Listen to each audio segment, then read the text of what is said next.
It's that time again. You're listening to episode 2 of the Young Heart Old Soul podcast with Nav, the owner of Absolute Motivation.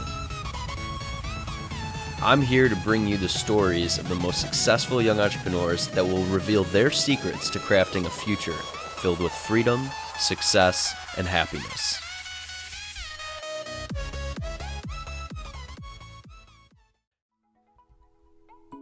Today we're talking with Nav, the owner of Absolute Motivation. In 7 months, he went from dropping out of university to creating a YouTube channel from the ground up that now has over 100,000 subscribers and over 8,700,000 views. The struggle was real. At the start of this episode, Nav tells us about how he started Absolute Motivation with a laptop that was pretty much broken in half. Then he takes us through his experience at university and talks about what made him decide to drop out. And towards the end of the episode, Nav shares some of the most useful tools that have helped him to create massive success for himself in a short period of time. I connected with Nav through my good friend Thomas, who's a co-owner of Red Frost and Yantra, because he has a motivational channel as well. I don't know if all people with motivational channels are this cool, but so far, everyone that I've met who makes motivational videos are amazing people. If you haven't experienced this, you're about to find out what I mean. Let's get started.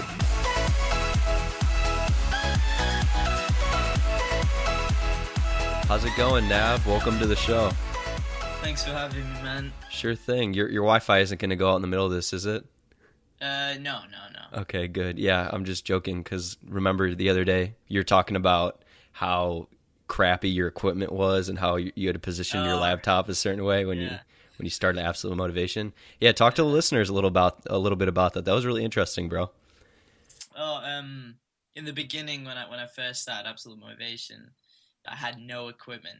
Well, I had an equipment, but everything was broken and nearly falling apart. So my old laptop, I don't know what happened, but it kind of broke. Like the screen got away from the actual keyboard. Oh God. Yes, I had to use blue tack to position it on some part of the wall where it's right close to the Wi-Fi, just so it would get connection. I couldn't move it, and it was definitely a real struggle at that point. But I mean, I got to update my stuff as things started progressing. Cool. But it was funny. I mean, my mum would walk into the room and say, "Well, what are you doing?" I was like, "Well, the laptop's completely severed in half, so I have no choice but to blue tack it onto the wall and do my work." Oh my God. Wait, how did it break? I think like one of the hinges came off and then slowly all the others came off, and without really noticing it just kind of, when I opened it, it just kind of split. Oh my God. And there were like these wires holding it together, so I had to like blue tack it just to make sure it wouldn't move. Yeah. And I had to put it on the end of my desk right where it was near the Wi-Fi network thing. Okay. All right. Yeah. Are you sure you just haven't been hitting the weights too hard and you opened it and it's just like, you didn't know your own strength, just ripped it in half? Yeah, maybe. Could be a potential factor. Hey, when did you start Absolute Motivation and what made you decide to start a YouTube channel?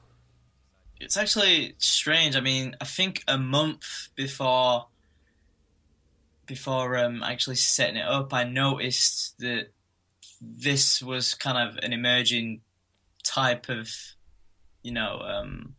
genre on YouTube. Mm-hmm.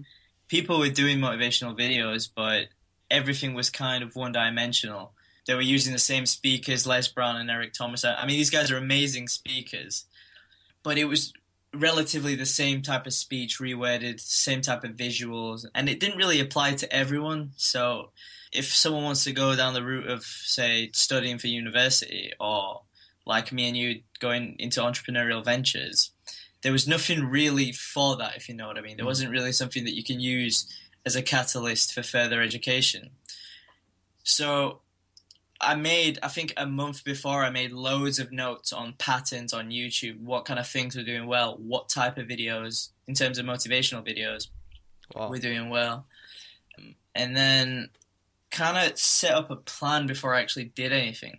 At this point, I didn't even have a video editor, because I just assumed I'd have to pay like loads of money just for a good editor. So I was just making a plan, and then I figured out what kind of things were doing well, small little details like optimizing your thumbnails, having brand reinforcement from the very beginning so that people know who you are even if they don't subscribe to you. And I just thought I had a good plan. And then I went on Google and typed in free editing software, and something came up. I don't think it was on the first page. I think it was on the second page or something. Lightworks Beta, which is free for anyone to use, and you can download it. So I did, and I was playing around with it for 2 weeks, and I was hooked straight away. I remember the second I got it, I went downstairs, and this was when my laptop was actually fully functional at the time. I went downstairs and showed my brother it, and he was like, "Oh, this is cool." That's all he said. Yeah. And then I just started. I mean, honestly, I wouldn't even call it work. At that point, I was just editing for 16 hours every day. Maybe 16, 15 hours with breaks, obviously. But I was just doing it because I thought it was so fun. It was like an immersive film or an immersive video game. Yeah. And then a week later, I think 2 weeks later, I've posted my first video online, and I called it like 2 different names. One was Beat the Odds Productions. One was Intrinsic Paradigm. I was like, well, these are a bit too niche, so I need to figure out what kind of branding works, something simple. And I just came up with Absolute Motivation. Cool. How long did it take you? So when you first started, you said that you had a little bit of resistance because you thought that you had to buy an editor. Do you feel like you kind of pushed back the launch a little bit because you had that thought going through your head? How long was it before you actually found Lightworks? It was about a month or so. Okay. I mean, I remember vaguely in conversations telling my brother that this is something that is getting loads of attention. I mean, and I've seen bad motivational videos with loads of views. And I don't mean that with disrespect. I mean, obviously, some of the words and visuals resonate with different type of people, but from an artistic point of view, in my opinion anyway, I don't mean that with disrespect. I just thought it could have been done better, if you know what I mean. Yeah. So you saw a niche that you could fill. You saw how you could improve it. You created a plan. When you launched your first video, how long did it take for that to really take traction, and how long did it take for people to start heading in and seeing your videos? I posted a video a week, 6 weeks, and all the accumulation of all those videos were about 110 views. Wow. And I think all those views were on me anyway. But after I think it was the 7th week, I still remember that the first guy who ever commented on it was called Trevor Williams, and he just said great work. And ever since he said that, I just was like, oh, someone's watched this. So I just started making it more, keeping it consistent at 1 video a week. And I think Driven went viral. And by viral, I mean it got 5,000 views, which means my subscriber base grew from that point. And then I had an audience, and I just made videos for them, and one video gets shared, and it gets shared again. But it wasn't really... It was more of a snowball effect rather than like a overnight kind of thing. I never had like a massive surge of subscribers. It was just probably about 100 a week, and then it grew to 1,000 a week and 3,000 a week, and so on and so on. And where is it at now? 102,000. Wow. Yeah. Talk about a snowball effect, man. Yeah, man. Yeah. I was surprised myself. Did you ever get discouraged when you started off and you weren't really getting that many views off the bat? No. I said to myself in the very beginning, I'm going to do it for fun. Because that's what it was to me. And I thought if anyone saw it, then cool. Bearing in mind I had no video editing experience. I thought it was kind of cool to video edit. You know, I have a good sense of what something can sound good with what type of music, if you know what I mean. Yeah. But I had no video editing experience. Okay. I can't guess your major, man. I'm trying to be like, what was his major? What were you working on getting a degree in? Media. Yeah, that's what I thought. Did you learn anything from school? No, not at all. Honestly. thinking about it now, it was just a big. I wouldn't say it was a waste of time because it was kind of an eye opener. I mean, if I even remotely enjoyed my course, that would have made me rationalize all my decisions to a point where, I mean, it's not too bad. You know, I can cope with the work because it's not. I'm not going into uni hating it. Mm-hmm. I'm going into uni with kind of a neutral standpoint because some days are good, some days are bad. But the fact that it was really bad and boring kind of made my choices what they are now, if you know what I mean. Mm-hmm. Cool. Well, so what was your college experience like when you were in? Well, it's university. In the U.S. it's called college, but in the U.K. it's like college is high school, and then university is college where we live. So, what was your university experience like? It was good. I mean, I had fun. I definitely had loads of fun. I barely went to any lectures. I went to about 6 the whole year. And I passed all my papers because I can kind of bullshit my way through writing stuff. Yeah, that's pretty easy. If you just remotely link it back to the question they give you, like on an essay topic, you know, you're gonna do well. Well, I didn't do well. I just barely passed. Yeah. But considering I went to 6 lectures, I was okay with that. Did you have a specific point in time where you kind of realized or had an epiphany and you were like, wait, what am I doing here? Maybe I shouldn't be here anymore because I know that you dropped out. Yeah, I think it was probably 2 months into uni. I had loads of anxiety issues just because I didn't understand anything. Like, even though I read a lot, I was always on the point, you know, you go to high school, college, uni, get a job, and that's it. And it was in that point where I was like, well, none of this doesn't make me happy at all. Mm. So I think I read an Alan Watts book, which is an English philosopher, and ever since I read his stuff, it just gave me a whole new outlook to be like taking more risks and living more into the present moment, even though I never meditated at that point, but I understood the analogy and what kind of things he meant by that. Mm. And I just thought, well, this isn't for me, and I'm not going to continue staying here just because everyone else is. So that was one of the main reasons I just left. I didn't even finish my last semester properly. I just kind of left halfway through and said, well, this isn't really working out for me. Yeah. So I just went. What would you do if money were no object, right? Yeah. That's the one I watched. And then I read his work, Wisdom of Insecurity, and there was another one, but I don't remember off the top of my head. But his books are amazing. And he's got loads of seminars on YouTube as well. It's just free and packed with loads of knowledge. Cool. Did the pressures of college ever get in the way of absolute motivation? Or like as a creative type, I mean, I'm kind of the same way. After when I was like really in college, going to parties and stuff, after a long night of drinking, you're kind of like, why? like why? Yeah. So did any of that get in the way of your production in terms of building absolute motivation? No, absolute motivation wasn't around when I was in college. Oh, okay. Yeah, I started absolute motivation in the summertime. Mm. So I finished uni and just left. Okay. And it was a month before the summer, so I just gave myself an extra month off, and I didn't know what my plans were.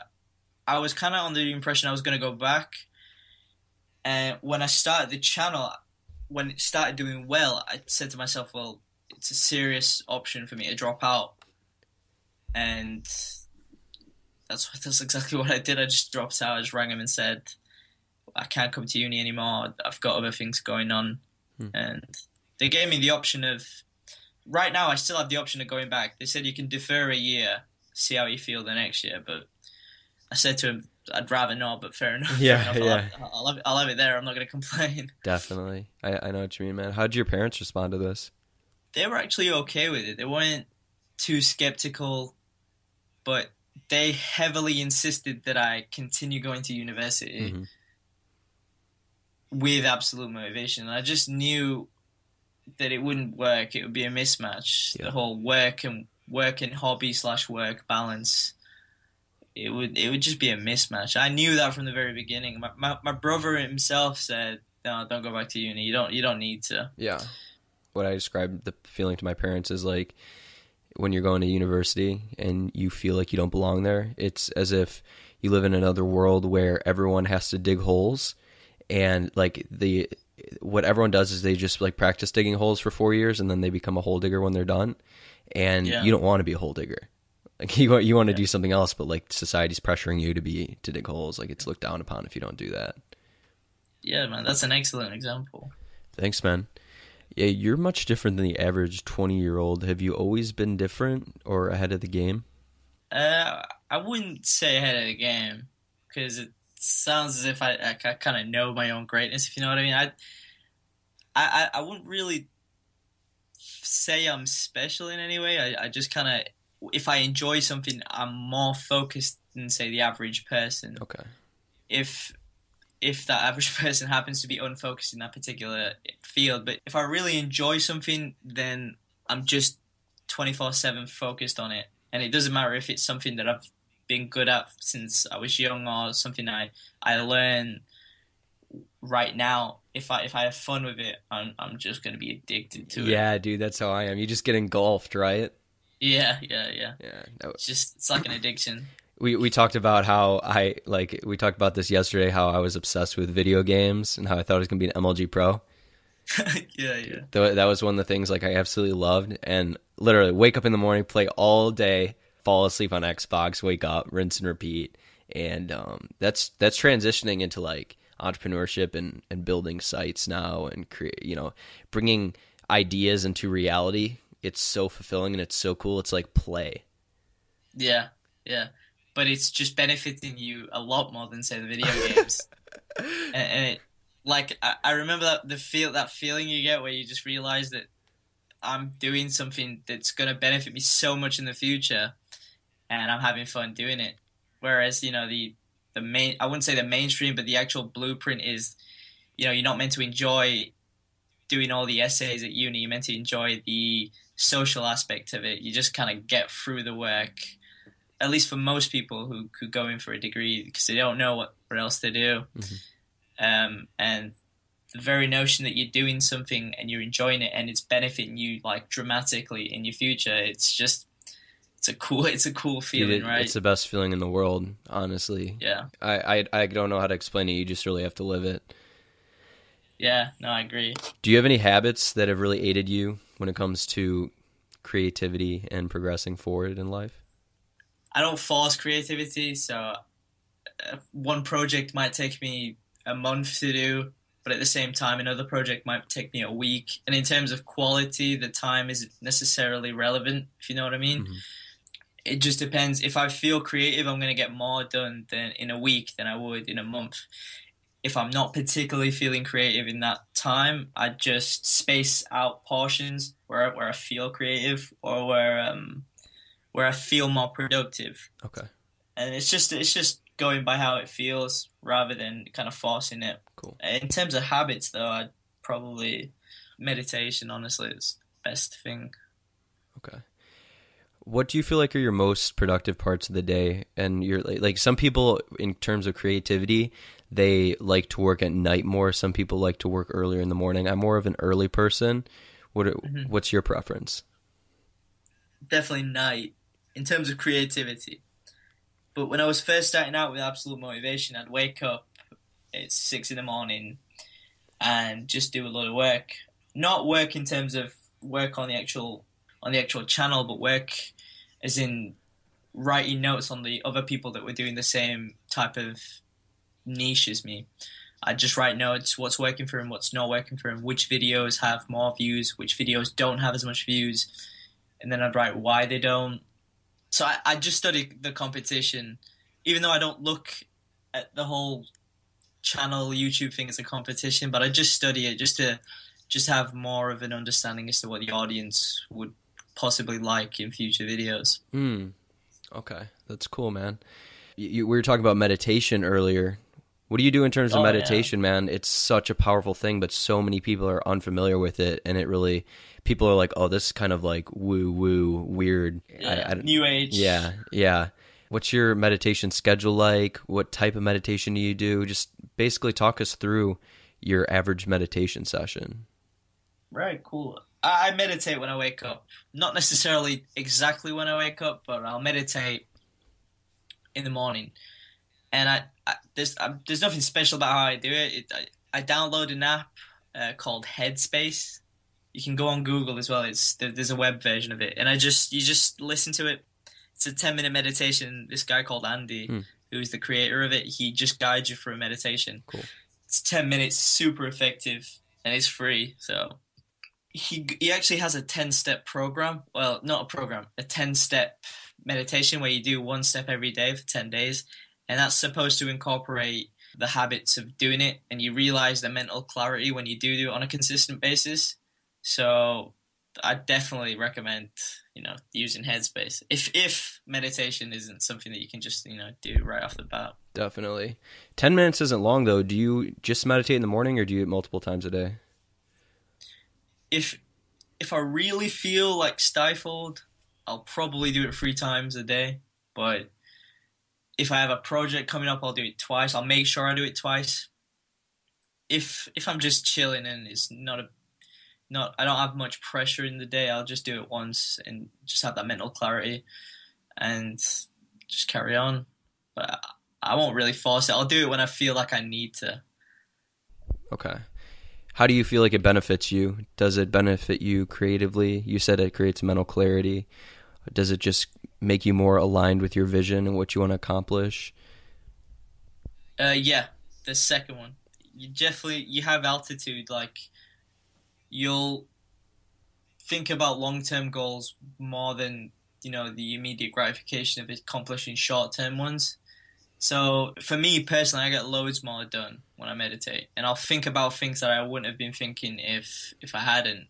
So creatively, I wouldn't necessarily say meditation is like the sole reason why sometimes I'll feel creative, but it definitely helps me notice things in a project to kind of change or manipulate to make it better. Okay. It just helps me notice things that I don't see if I haven't done it. So it enhances your awareness, and it creates a sense of discipline that kind of feeds into the rest of your day.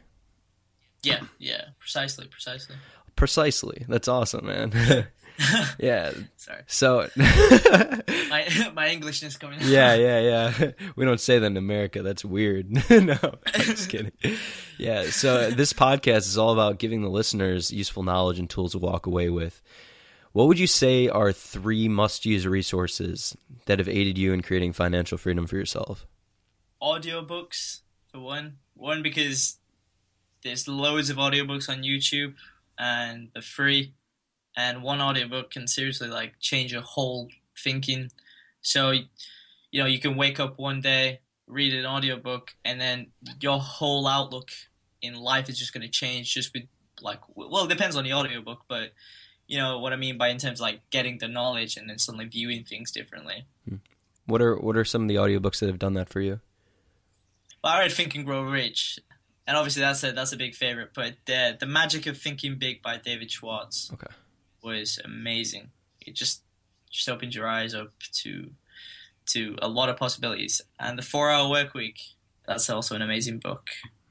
But yeah, in terms of audiobooks, there's just so many out there. Yeah. There's an insane amount. What's your second resource? Meditation and running. Okay. Is that your second, or is that your second and your third? That's my second. Okay. So I put them in the same kind of box, kind of thing. Meditation for what we were talking about before, just because mentally you feel refreshed. It's like waking up from going for a really good nap or something. You wake up refreshed, and it just helps you do everything in an organized and productive manner, rather than just kind of rushing through things. Running, because after you run, the whole endorphins. Yeah, you feel high as hell. Yeah, it's awesome. I don't. Yeah, just if I run, I feel great after it. I don't feel fatigued. I just feel energized and ready to work. Are you a night runner or a morning runner? Night. I love running dude, at night. it's so cool. Yeah, it's awesome running at night. Me and my buddy, we used to pack a bunch of water bottles in our backpacks, and like on nights we would go out and rain. We would like run in the rain with these backpacks with a bunch of stuff on it, and it was so cool. We felt like we were in the military or something. That's epic. Yeah, running in the rain is amazing. It's just the most refreshing thing. I love running in the rain, especially in the summer when it's not cold. It's just nice. There's like a peace with running at night. It's so nice. Yeah, no, I agree. So what's your third resource? My third resource, I'd just say not to overthink anything. I never overthought anything I did in terms of absolute motivation. If in terms of overthinking, I mean, is this going to be the right choice? In terms of, making the channel, is it the right choice to do it? Should I go back to uni? I just didn't overthink it. I just did the things I needed to do to take it that one step forward every day, rather than just filling my head with possible ways, what ifs, and stuff like that. Cool. That's awesome, man. Yeah, we were talking about some woo-woo nonsense earlier in terms of meditation. So this kind of sparked something in my head.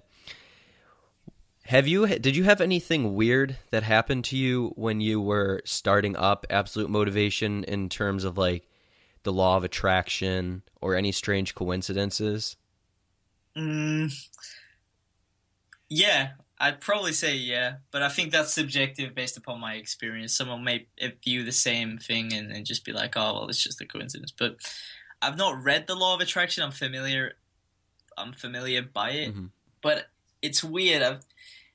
It kind of felt as if everything was falling into place in terms of like the plan I had. And I don't know if it's because my mind's paying more attention to it. I'm agnostic, like I said when we were talking yesterday. But little moments make you wonder if something was meant to be, if you know what I mean. As cliche and new agey that sounds. But yeah, definitely. There was just things that I'd pay attention to that I wouldn't be paying attention to if I didn't set up a channel or if I didn't leave uni. There are things I definitely wouldn't have been doing if I stayed at university and stayed with the channel whilst at university. Yeah. And it just felt right. It's weird. Intuition. It's weird. Did you, I don't know if you've heard, what's the guy who said that? He was talking about, I'm sure you've heard this is in a motivational video. He talks about how he was like, I wrote a check for $10 million. Jim Carrey. Yeah, Jim Carrey. Did you do anything like that where you wrote something down and now it's coming into reality? Oh, yeah. Before I even started the channel, I had like a list of cool things I wanted to do in life. And I had like a 2-year plan of getting 100,000 subscribers, talking to certain like people I look up to, and just getting like doing well, for myself, and not having to worry about whether or not I made a huge mistake dropping out of uni. And I just wrote all these different things down, and one by one, I mean, it was coming, it was falling together. Wow. I mean, obviously, all my long-term goals aren't like accomplished yet, but the ones I did set up and wrote down, they've definitely come to life, which is amazing. That's really cool, man. Yeah, I'm right on the same path with you in terms of weird shit that happens when, like I'm agnostic as well, like we talked about, and I don't know what's out there, but the universe acts in some weird ways sometimes. I want to share a story with you guys real quick, and Nav and I talked about this yesterday. My mom's great uncle, my mom was super close with him, and he passed away a year before I was born. I was born on his birthday. My mom says like I'm extremely like him. It's really weird. He was a top salesman, always giving, always happy. He loved to work out and swim, and I love all that stuff, and he was really good with stocks, and I love stocks as well. So the weird thing was when I first started getting into entrepreneurship, I started reading Napoleon Hill, and that's around the time where my grandpa passed away, so we went out and we started cleaning out his house, and I saw 2 Napoleon Hill books, and I didn't think of much of it, and one of them was Think and Grow Rich, so I took it, And I didn't read Think and Grow Rich. I read Outwitting the Devil. That's how I became a Napoleon Hill fan. And I looked in it, and the name said Tom Kelly in it.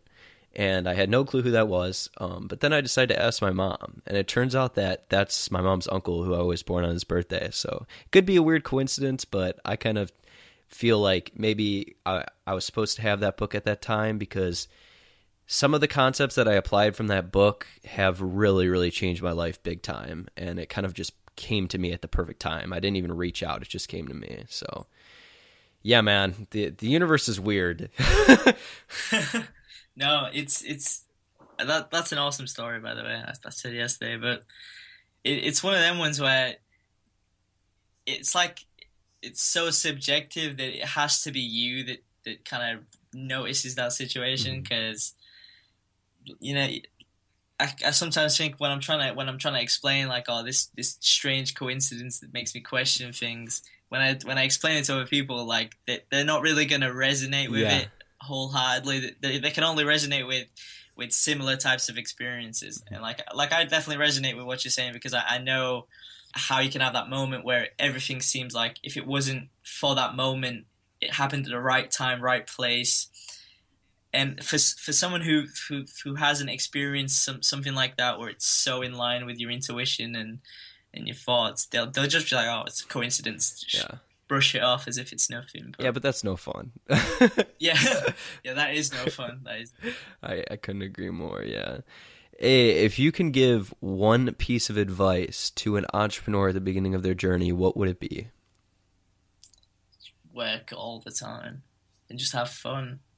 And I know that's like a little bit cliche, but I think at the beginning you have to work, because if especially if you have no brand recognition, you just need to be putting out content. And Gary Vaynerchuk, he did something similar with Wine Library TV, where he just put out content. But in terms of me, I just put out content all the time, even though no one was watching. I was just doing it, and that whole process of doing it when no one was watching, was incorporating those habits and embedding those habits in my personality. Wow. So working all the time was influential and crucial to doing well. I mean, I had no experience about video editing, online branding, or anything. It just took me.